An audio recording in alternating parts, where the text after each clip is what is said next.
Ang dami dahon. Wala na. Nakalbo na yung ano. Mga dahon. Wala nang dahon yung puno.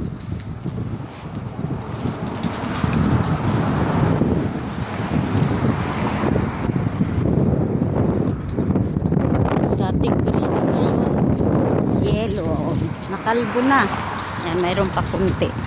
Ganda nito pag ano, humangin ng malakas tapos andito ka sa ano, baba. Tapos naglalaglagan yung mga dahon. Ganda. Magbabike ako pa uwi. Galing work. Time check. Magsi 7 pa lang pero madilim na.